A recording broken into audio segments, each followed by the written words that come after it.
오늘 본문 말씀 가운데 가장 많이 사용된 단어는 여호와라는 이름이죠. 13번 여호와 그렇게 기록이 되어 있습니다. 지금 에스겔에게 말씀하시는 분은 여호와 하나님이시죠. 이스라엘의 역사를 주관하시는 분도 여호와이시고 이스라엘뿐 아니라 세계 모든 나라를 통치하시는 분도 여호와 하나님이십니다. 여호와 하나님은 나의 이름을 너희가 더럽히지 말라 그렇게 말씀을 하시며 하나님 스스로 이스라엘이 하나님의 이름을 더럽히도록 내버려 두지 않겠다 그렇게 말씀을 하고 있습니다. 또 이스라엘의 잘못에 대하여 징계하시고 때로는 심판하심으로 이스라엘로 하여금 심판하시는 분, 통치하시는 분이 여호와인 줄을 너희로 하여금 알게 하리라 그렇게 말씀하고 있습니다.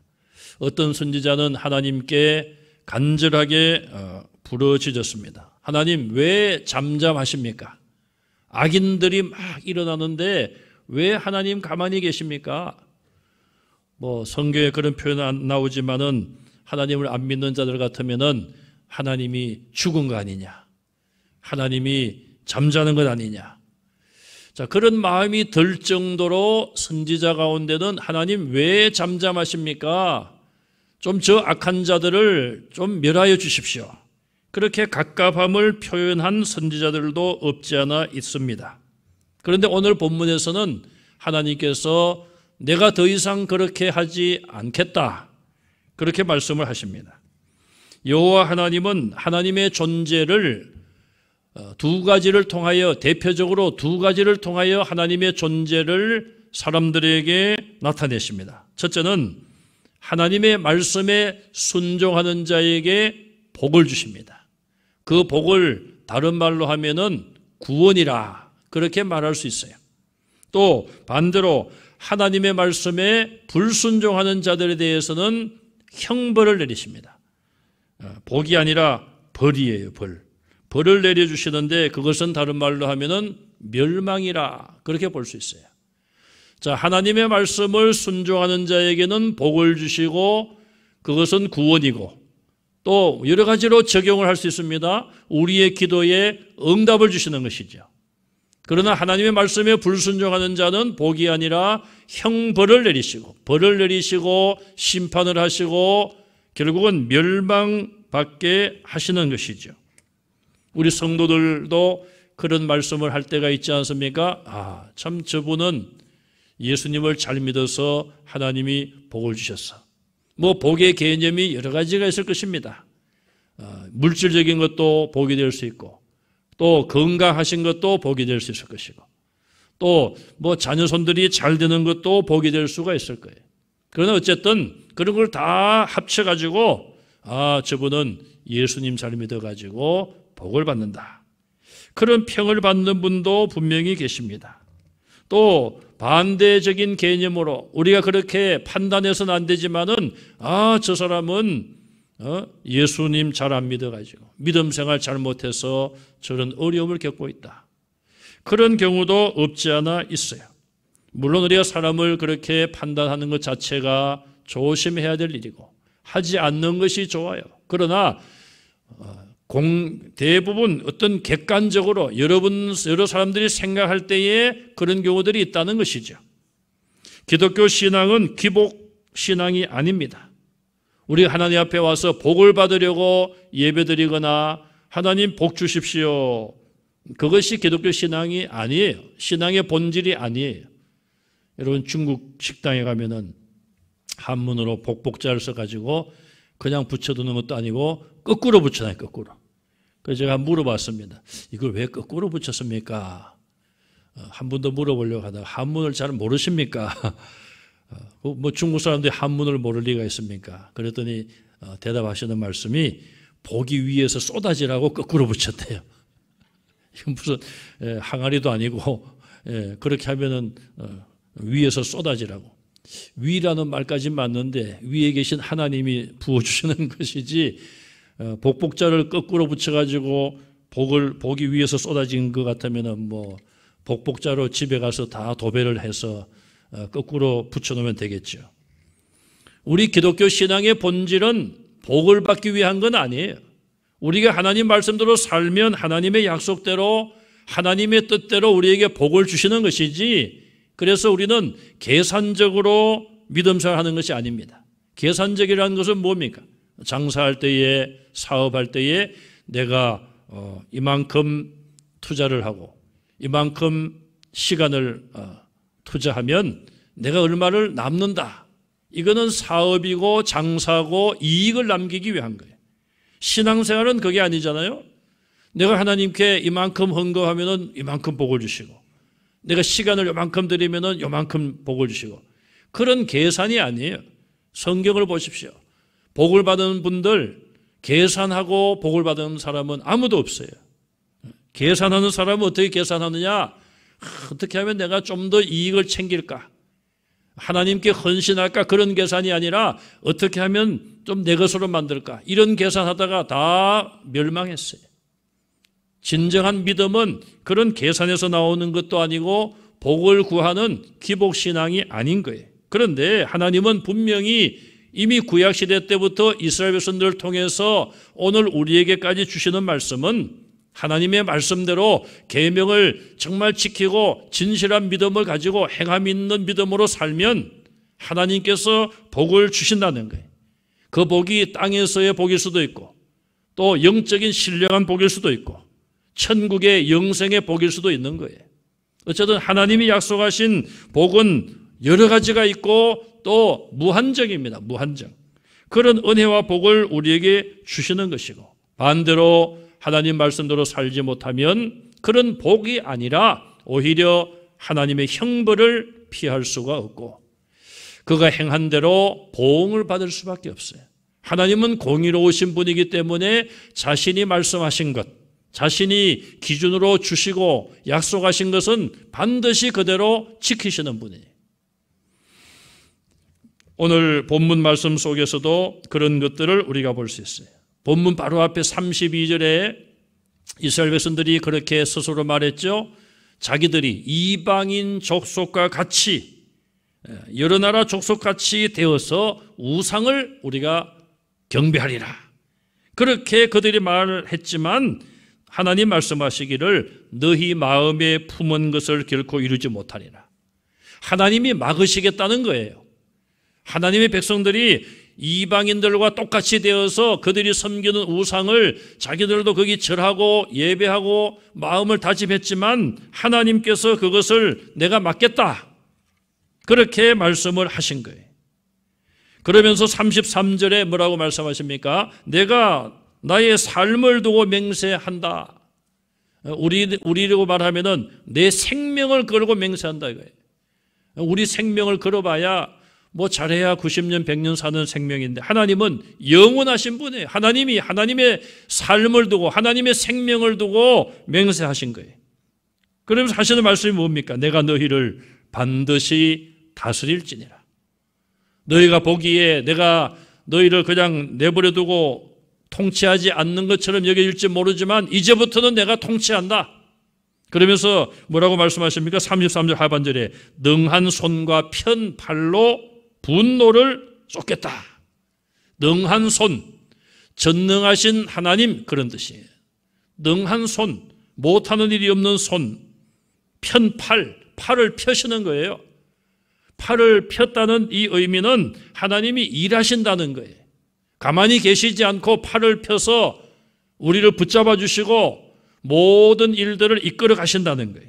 하나님의 전능하신 손으로 또 일하시는 그 팔로 우리에게 찾아오시고 하나님의 백성들에게 찾아가셔서 이제는 직접 관여하시고 개입하시고 또 그들 가운데 가셔서 간섭하시고 모든 일들을 주도하시겠다. 그렇게 선포하고 있습니다. 범죄한 이스라엘 백성들, 계속 우상을 섬기려 하는 그들을 내버려 두시지 않고 그들에게 간섭하시고 그들이 우상을 섬기지 못하도록 막으신다. 그렇게 말씀하고 있습니다. 하나님의 막으심, 하나님의 분노하심은 고난과 또 고통이 따를 수 있죠. 개인이나 민족이나 나라나 여러 가지 고난이 있고 어려움이 있을 수 있어요. 하나님이 그런 일들을 주도하실 수 있어요. 아픔이고 고통이죠.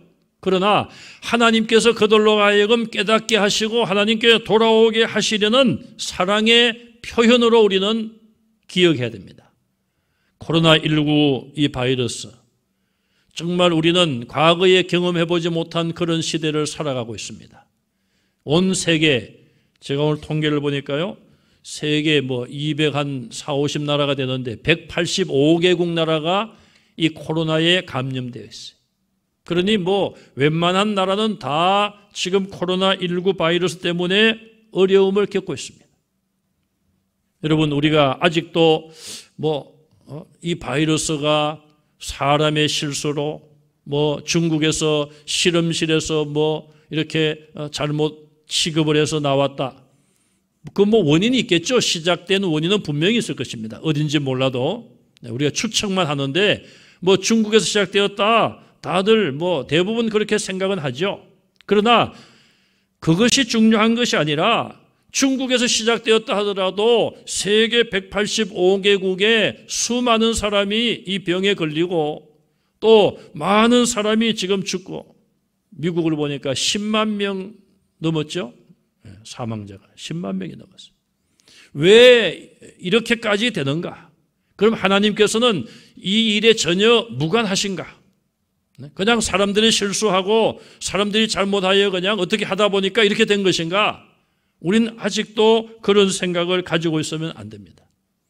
저와 여러분들은 전능하신 하나님을 믿고 오늘도 이 지구의 200여 모든 나라들을 친히 통치하시는 하나님, 우주의 모든 질서를 오늘도 질서 정연하게 돌아가게 하시는 그분을 여호와 하나님으로 우리가 믿는다면 이 코로나19가 이렇게 된 데에 대한 하나님의 뜻이 있음을 우리가 분명히 알고 믿어야 되는 거예요. 이것이 고통이고 얼마나 힘든 일입니까? 그러나 하나님의 섭리와 뜻이 반드시 있는 거예요. 자, 이제 하나님께서는 이스라엘 백성들 여러 지방, 여러 나라로 흩어져 있는데 그들을 다 불러내신다고 말씀해요.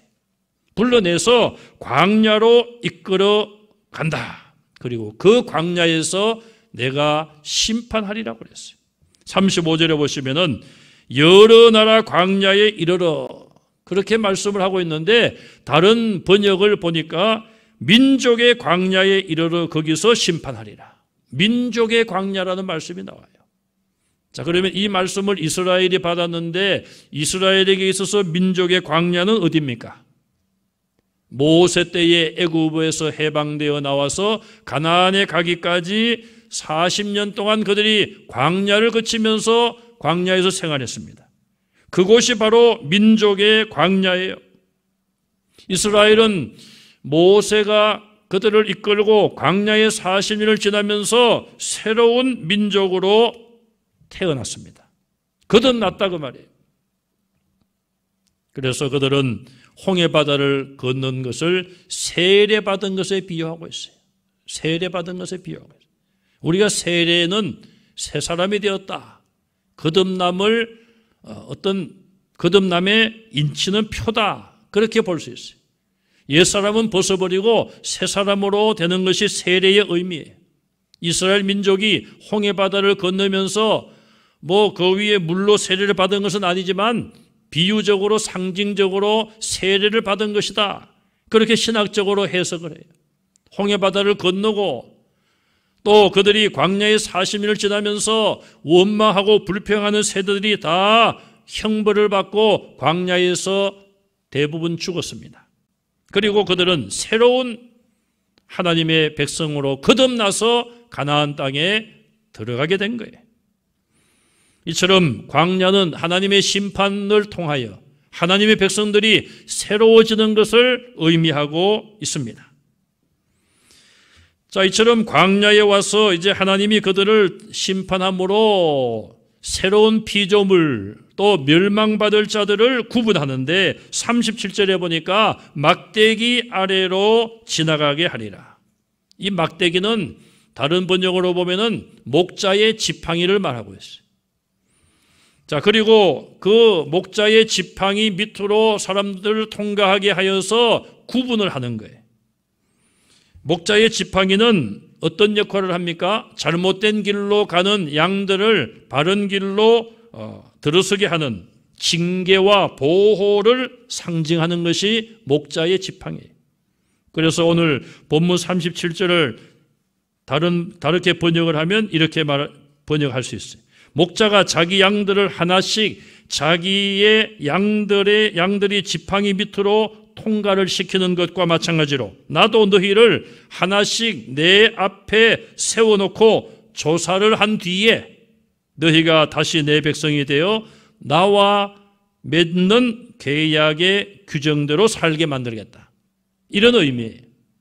지금 우리가 읽은 30절 말씀과는 좀 더 내용이 설명되고 좀 길어요. 좀 자세하게 번역을 했어요. 자, 목자가 자기 양떼들을 다 모아가지고 이 지팡이 밑으로 이제 하나씩 통과를 시킵니다. 자기 양이 아니거나 맹수가 있다면은 그냥 쫓아내고 그냥 죽이든지 하겠죠. 그래서 다 자기 지팡이 밑을 통과하면서 다 분류를 하는 거예요. 분류를. 그거와 똑같이 하나님께서 이스라엘 백성들 한 사람 한 사람을 다 하나님께서 친히 조사하셔서 분리를 한다는 거예요. 그리고 분리된 진정한 하나님의 자녀들, 그들에게 하나님의 계명을 주셔서 그 말씀대로 살게 하겠다. 그렇게 말씀을 하고 있습니다. 반면에 그 지팡이 밑을 통과하지 못한 하나님의 기준에 미치지 못한 자들은 광야에서 다 죽게 하겠다. 그것이 오늘 본문 말씀의 가장 중요한 핵심적인 내용이에요. 열방에 흩어진 이스라엘을 다시 그들로 하여금 모아서 심판을 하여 분리를 하시겠다는 거예요. 하나님께서 심판하시는데 심판은 이스라엘 사람들을 구분한다는 것이죠. 하나님의 약속의 땅으로 들어갈 자와 들어가지 못할 자를 구분하는 거예요. 제2의 출애굽을 통하여서 하나님의 백성이 될 자들과 그러지 못할 자들, 구원받을 자들과 멸망받을 자들을 분리하신다는 그런 말씀이에요. 그 분리의 기준은 혈통이 아닙니다. 아브라함의 후손이라고 무조건 다 구원받는 것이 아니란 말씀이에요. 새로운 공동체를 하나님이 이루게 하시는데 새로운 나라죠. 새로운 나라. 그 새로운 나라는 믿음을 보시고 그 나라의 백성이 되게 하는 거예요. 혈통이 아니란 것입니다. 이방인이라도 믿음을 가진 사람은 그 새로운 공동체에 하나님이 들어가게 하시는 거예요. 하나님은 택한 백성 아브라함의 후손이라도 그들이 끝까지 범죄하고 하나님의 기준에 미치지 못하면은 그들을 구분하여 잘라내시고 그 빈 자리를 이방인들을 채우신다는 하나님의 말씀이에요. 그래서 39절에 가서 보면은 이제 하나님의 마음이 바뀝니다. 거기에 통과하지 못한 자들, 그들을 향하여 너희는 가서 각각 그 우상을 섬기라. 자, 32절에서 이스라엘 백성들이 우리가 우상을 섬기겠다 그렇게 각오하고 그들이 말할 때 하나님께서 못하게 하시겠다고 말씀했어요. 그런데 39절에 와서는 이제 구분을 짓고 나서는 그 탈락한 자들에게는 너희가 가서 우상을 섬기려거든 섬겨라. 너희들 마음대로 하라는 거예요. 하나님의 뜻이 바뀌어진 것을 알 수 있어요. 아예 구원받지 못한 자들에 대해서 하나님이 또한 무관심하심을 보여주고 있습니다. 그래서 오늘날 악한 자들이 악해지고 우리가 볼 때에 악한 자들이 더 잘 사는 것 같고 세상적으로 성공하는 것 같고 그런 것 같아요. 그러나 하나님께서 무관심하게 내버려 두시는 거예요, 사실은. 여러분, 우리가 이 세상의 일을 보더라도 그렇지 않습니까? 어떤 사람들이 막 그냥 뭐 집을 막 사고 그냥 막 부자가 돼요. 집도 보니까 뭐 처음에는 한 채 샀다, 두 채 샀다, 현금으로 두 채 샀다 그러더니 이제는 현금으로 5채를 샀대요, 집을. 얼마나 돈이 많은지 몰라도. 사람들이 야, 저 사람 참 부자 되네. 우린 집이 한 채도 없는데 어떻게 5채나 있을까? 뭐 앞으로 이제 수사해서 드러나 봐야 알겠습니다만은 만약에 의혹받는 것이 사실이라면 남의 돈 갖다가 그냥 주인 없다고 해서 그렇게 쓴 거예요. 그러니까 심판을 받고 나면은 재판을 하고 이제 재판이 심판 아닙니까? 법으로. 재판을 해서 밝혀진다면 만약에 정말 부정한 그런 방법으로 축적, 재산을 모았다는 것이 밝혀지면은 그동안 많은 사람들이 부러워하고 한 모든 것들이 결국은 범죄를 통하여서 재산을 모은 게 되는 거예요. 그러니까 우리가 뭐 다른 악한 자들이 잘 되고 부러워하는 것 조금도 우리가 그냥 좋아할 이유 없어요. 조금도 부러워할 이유 없고요. 부러워할 이유가 없어요. 저희 어머님이 가끔 그런 말씀을 해요. 뭐 친정에 어머니 이제 사촌도 있고 뭐 육촌도 있는데 제가 생각하면 육촌 같아요. 육촌 동생이 뭐 어디서 뭐 사업을 하는데 돈을 끌어모은다. 이제 좀 그게 부러우신 것이죠. 돈을 끌어모은다. 제가 물었어요. 돈을 뭘로 끌어모읍니까? 갈고리로 이렇게 끕니까? 옛날에 제가 시골에 가면은 방학 때에 겨울 이렇게 이제 가면은 갈고리를 가지고 이제 갈고리. 그 사투리인가요? 갈고리 가지고 산에 가가지고 낙엽을 끌어모 이렇게 그래가지고 이렇게 만든 뭐 새끼줄 같은 걸로 만든 망 있죠?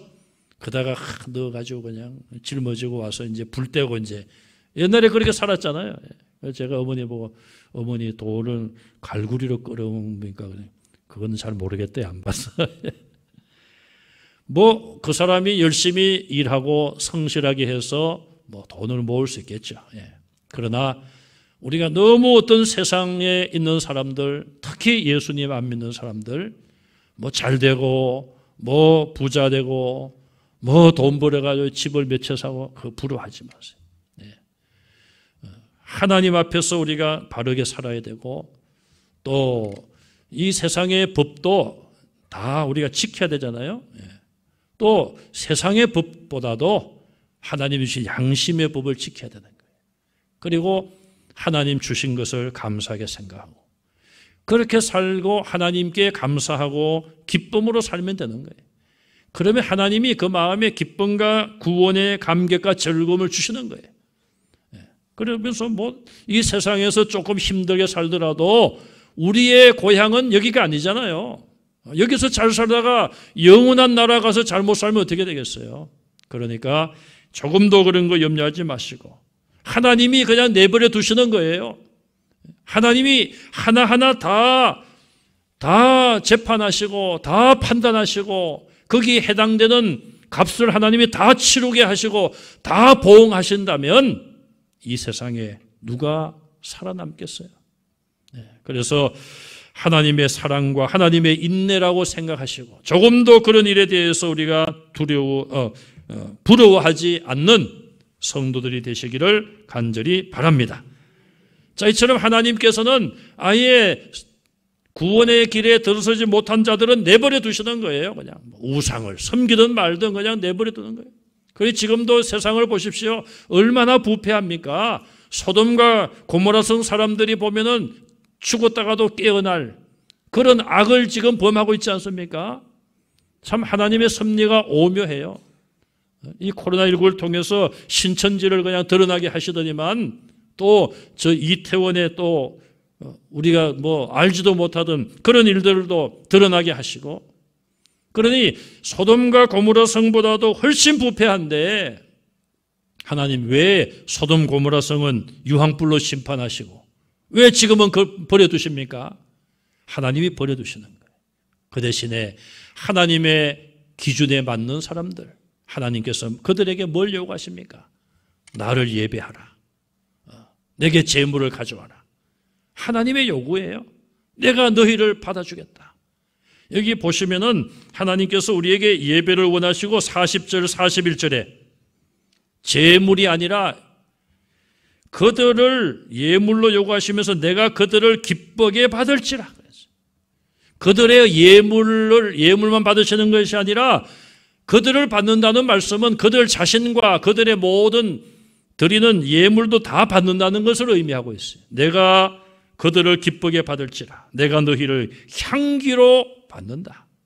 얼마나 귀한 말씀이에요.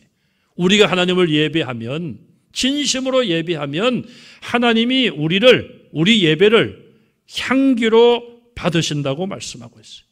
그래서 이 예배는 의무가 아닙니다.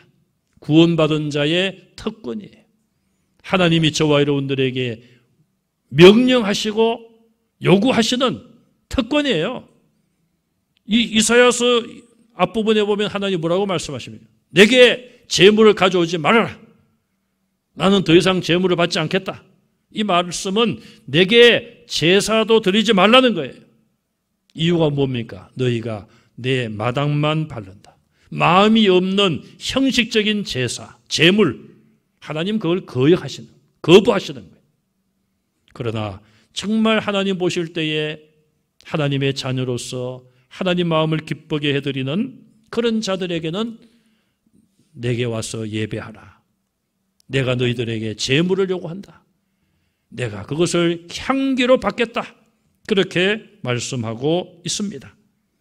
저와 여러분들이 정말 우리의 예배가 우리의 드리는 제물과 시간과 몸과 물질과 우리의 삶 전체가 하나님께서 향기로 받는 그런 하나님의 반응을 가져올 수 있는 아름다운 예배들이 되시기를 간절히 바랍니다. 이런 예배를 드리면은 41절 하반절에 내 거룩함을 여러 나라의 목전에서 나타낼 것이라. 이스라엘뿐 아니라 세계 열방의 모든 교회들이 하나님 앞에 진심으로 예배할 때에 하나님이 그 모든 예배를 향기로 받아주시고 이방인이라 할지라도 그들을 향기로 받아주시고 하나님의 거룩함을 나타내신다고 그랬어요. 이 말은 하나님께서 그 예배에 임하셔서 영광을 받으시고 또 예배하는 자들에게 은혜를 주시고 기도하는 자들에게 기도의 응답을 주심으로 하나님의 거룩하심을 나타낸다고 분명히 약속하고 있습니다. 하나님의 거룩하심은 하나님의 능력을 말해요. 성령은 거룩한 영입니다. 성령이 임할 때에 하나님의 권능이 임하는 것이죠. 오순절날 마가요한의 다락방에 거룩한 영 성령이 강림하셨어요. 그들 위에 능력이 입혀짐으로 그들이 모든 두려움과 불안함에서 해방되고 일어나 나가서 담대하게 예수님의 십자가의 죽음과 부활을 외쳤습니다. 당신들이 예수님을 십자가에 못 박았다. 그러나 하나님이 그 예수님을 다시 살리셨다. 담대하게 예수님의 십자가의 죽음과 부활을 증거했어요. 우리가 거룩한 예배, 하나님이 받으실 만한 예배를 드리면 이런 놀라운 거룩한 영, 성령의 놀라운 역사가 우리 가운데 임하실 줄로 믿습니다. 45절부터 마지막 절까지 보시면 하나님의 심판은 북쪽에서부터 온다. 바벨론을 상징하고 있습니다. 남쪽의 숲을 태우리라. 남쪽에는 숲이 없는데 이 말은 이스라엘의 생명력을 말합니다. 하나님이 불을 통하여 이스라엘의 생명을 멸하신다는 말씀이에요. 이건 전쟁을 통하여 그들을 죽이시겠다는 말씀이에요. 47절에 보면은 이 불은 하나님이 직접 불을 나게 하셔서 그들을 심판하시겠다는 무서운 말씀이에요. 보통 모든 사람들이 그 일을 통하여 그 불을 일으키신 분이 여호와인 줄 알게 하리라. 우리 오늘 본문을 통하여 하나님의 전능하심, 또 온 세계 만국을 다스리는 분은 여호와 하나님, 그분이심을 하나님 스스로 알리시겠다고 말씀하고 있어요. 그 하나님은 모든 나라들을 통치하시는 하나님, 또 때가 되면은 구분하시고 심판하시는 하나님, 또 어려운 가운데서도 자기 백성들의 예배를 기쁘게 받으시는 하나님이십니다. 코로나19를 통하여서 예배가 여러 가지 모습으로 바뀌어졌습니다. 예배를 원하지만 가정에서 예배드리는 분들도 없지 않아 있습니다. 또 이 코로나19 때문에 교회를 멀리하다 보니 믿음도 약해진 분들이 있을까 심히 걱정이 되고 두렵습니다. 이제 우리는 다시 한번 우리 하나님이 예배자를 받으시고 우리의 예배를 받으심을 기억하시고 하나님의 자녀로서 하나님을 높이고 경배하는 예배가 온전히 회복되고 흩어진 우리 하나님의 택한 백성들이 다시 열심히 모여서 코로나19 이전으로 돌아가서 정말 그 시간이 얼마나 귀했던가, 우리는 과연 그때의 예배의 귀함을 우리가 생각했던가, 나는 어떤 예배자였던가, 우리 자신들을 돌아보고 하나님 다시 한번 우리에게 기회를 주십시오. 이제 우리가 더 하나님만을 높여드리는 예배에 힘쓰겠습니다. 정말 성공적인 예배자가 되는 우리 모두가 되시기를 주님의 이름으로 축원합니다.